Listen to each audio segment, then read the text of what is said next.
Welcome to the Darksomnium. This story is titled Ethan's Halloween Mask.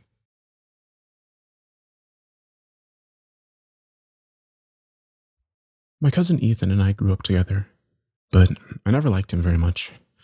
His family was rich, so he always had the best stuff. Mine wasn't. I didn't. On Halloween, 1985, we were going trick-or-treating together. I was the Terminator, and he was Freddy Krueger. His mask cost almost $100, and it looked exactly like Freddy's face. The scars, the sneer, everything was just right, and I didn't have a mask. My parents couldn't afford one. I had torn aluminum foil taped to the side of my face. It was meant to look like the Terminator after some of his skin had been ripped off. A few splotches of ketchup on the foil were supposed to look like blood. As soon as it dried, it looked very little like dried blood, and very much like dried ketchup. Despite my terrible costume, I was still excited to trick-or-treat. We didn't have candy very often at home, except maybe on Easter. My parents encouraged me to go to as many houses as possible, as I wanted to get all the candy I'd be able to eat. It felt good to know they wanted me to be happy. Ethan and I went out at sundown and visited house after house. Every time, the homeowners would gush over Ethan's mask.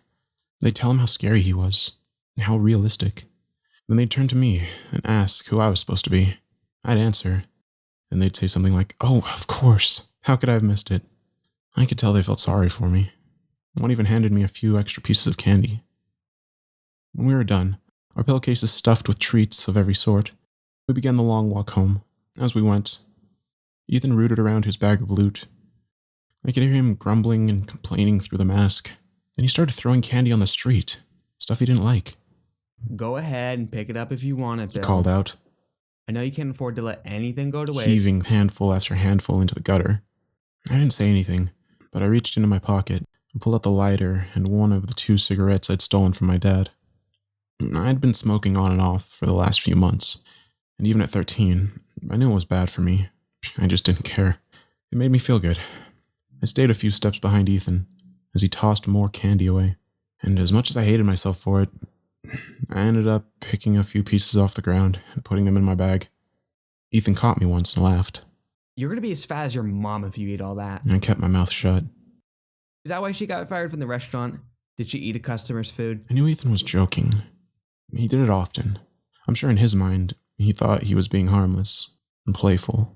Still, I told him more than a few times to leave Mom out of the jokes. She had diabetes, and she hadn't mentioned it to anyone other than my dad and me, but the doctor told her that she might end up losing her foot. That's why the restaurant let her go. She couldn't walk around and wait tables anymore. "Change the subject, Ethan," I said. I knew he heard me. He didn't talk for another minute or so, until he did again. You think her and your dad still fuck?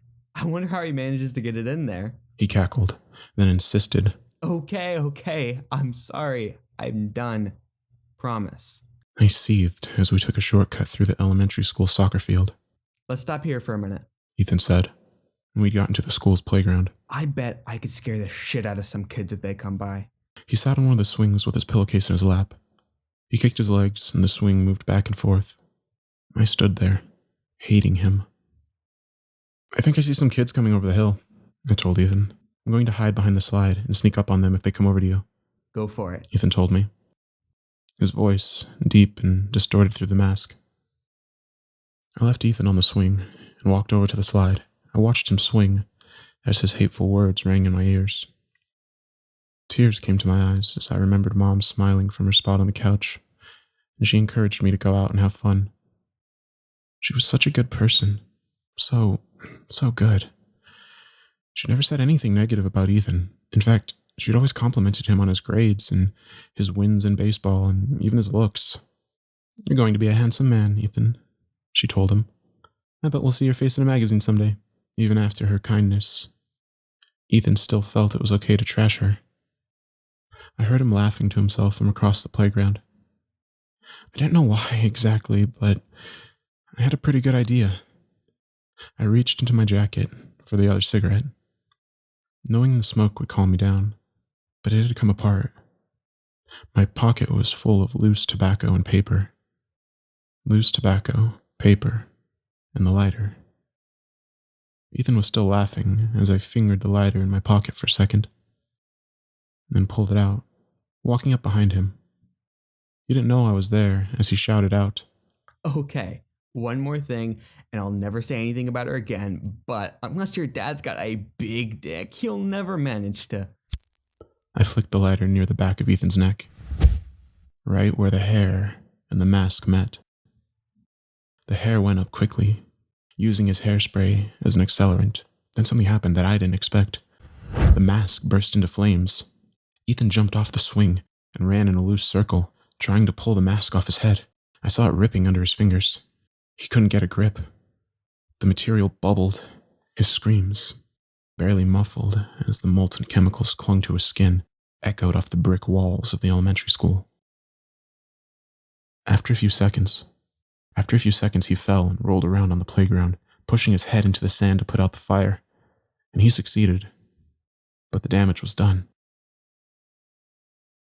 He turned over on his back, no longer screaming, but gasping in shallow, hyperventilated breaths. I saw the mask was completely fused to what remained of his skin. One of his eyes had already burst, and the other darted around, almost like he was confused and wondering where he was. I saw something moving on the other side of the field. Kids were coming.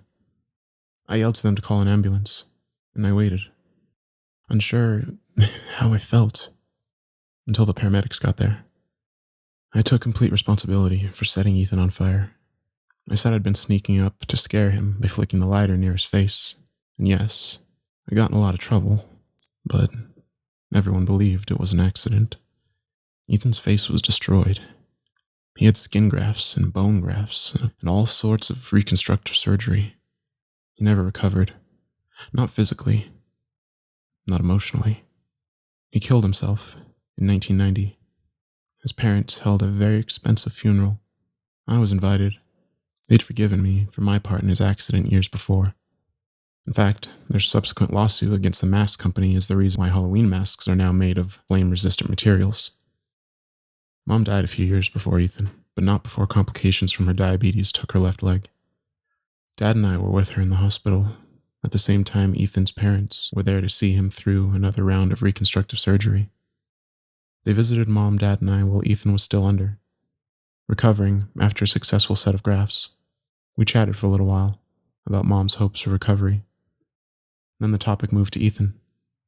Ethan's mom was gushing about a plastic surgeon that had recently joined the hospital after working in Switzerland. He was the best, apparently. He'd taken on Ethan's case earlier in the year, albeit remotely, and wrote a substantial article about the new techniques he'd be employing. In the world of plastic surgery, it made a big splash, if only for its ambitions. Ethan's mom reached into her purse and pulled out the publication. She flipped it open to a page that showed various photographs of Ethan's burns and the notes and explanations the surgeon had written to accompany the article. I could tell Mom was holding back tears. I knew why, too. Her eyes met mine, and she couldn't hold back any longer. She began to weep. Dad and Ethan's mother held her while she cried, and I just watched. Mom was thinking that she'd been right all those years ago.